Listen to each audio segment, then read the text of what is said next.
राजा विक्रमादित्य के शासनकाल में एक किला अपनी खूबसूरती के साथ साथ अपनी खौफनाक कहानियों के लिए भी मशहूर था। इस किले की सुरक्षा एक खतरनाक राक्षस करता था, जिसका सिर इंसान का, शरीर शेर का और पूंछ बिच्छू जैसी थी। लेकिन इसके अलावा किले के अंदर एक और राज था। एक बेहिसाब खजाना छुपा हुआ था, जिसके बारे में सिर्फ कुछ चुनिंदा लोग ही जानते थे। एक दिन राजा के जंगल में एक खुफिया समूह दाखिल हुआ। ये लोग आम नहीं थे, बल्कि खजाने के खतरनाक चोरों का समूह था। इनके सरदार काला नाग एक चालाक और निर्दयी चोर थे, जिन्होंने अपनी पूरी जिंदगी खजाने चुराने में बिता दी थी। काला नाग और उसकी गैंग को किले के खजाने के बारे में पता चला और उन्होंने इसे चुराने का प्लान बना लिया। काला नाग ने अपनी गैंग के सभी लोगों को इकट्ठा किया और बोला, भाइयों, आज रात हम किले का खजाना लूटेंगे, लेकिन हमें बहुत होशियार रहना होगा। वहां एक राक्षस है जो किसी को भी जिंदा नहीं छोड़ता। चोरों में से एक लंगड़ा रामलाल बोला, सरदार, अगर वह राक्षस सचमुच इतना खतरनाक है तो हम उसे कैसे हरा पाएंगे? काला नाग मुस्कुराया और बोला, तुम लोग अपनी चतुराई का इस्तेमाल करो और सही समय पर भागने की कला सीखो। अगर सब कुछ ठीक रहा तो हम खजाना ले लेंगे और राजा के साम्राज्य में हम सभी अमीर बन जाएंगे। इसी बीच राजकुमारी लीला को खजाने और राक्षस के बारे में जिज्ञासा हुई, इसलिए उसने अपने पिता से अनुमति लेकर जादूगर डंबलडोर के साथ किले की ओर रवाना होने का निर्णय लिया।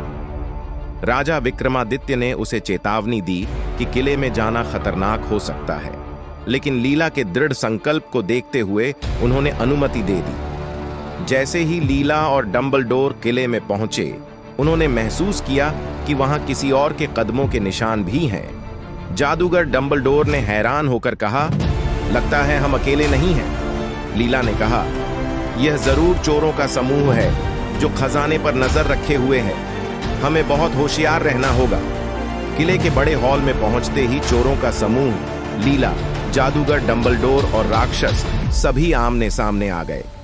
काला नाग ने खजाने पर कब्जा करने के लिए अपने साथियों को आदेश दिया, जल्दी करो, खजाना समेट लो और पतली गली से निकलो।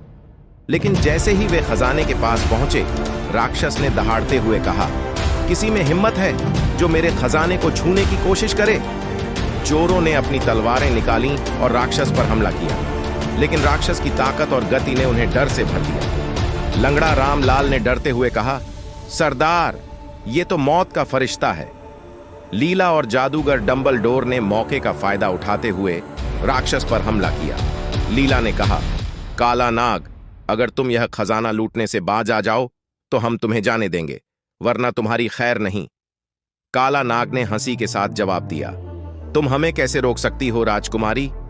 यह खजाना आज हमारा है। अब एक तरफ लीला और जादूगर डंबलडोर थे और दूसरी तरफ चोरों की गैंग और राक्षस। लीला ने जादूगर को इशारा किया और डंबलडोर ने अपना जादुई मंत्र पढ़ा। एक रोशनी का गोला राक्षस की आंखों पर पड़ा और उसे कुछ समय के लिए अंधा कर दिया। उसी समय लीला ने अपनी तलवार निकाली और राक्षस पर वार किया। काला नाग और उसकी गैंग लीला और डंबलडोर को देखकर घबराए, लेकिन काला नाग ने हार मानने से इनकार कर दिया और बोला, मैं तुम सबको खत्म करके ही यहां से जाऊंगा। लीला और राक्षस के बीच भयंकर युद्ध जारी रहा। आखिरकार जादूगर डंबलडोर ने अपने आखिरी मंत्र से राक्षस को जंजीरों में बांध दिया और लीला ने अपनी तलवार से उसे खत्म कर दिया। जैसे ही राक्षस समाप्त हुआ, किले में सभी ने राहत की सांस ली। काला नाग और उसकी गैंग को पकड़ लिया गया और राजा के दरबार में पेश किया गया। राजा विक्रमादित्य ने काला नाग से कहा, तुम्हारा लालच और चोरी की आदत तुम्हें तबाह कर गई और अब तुम्हें अपने किए की सजा मिलेगी। अगर आपको हमारा वीडियो पसंद आता है तो कृपया हमारे चैनल को सब्सक्राइब करें।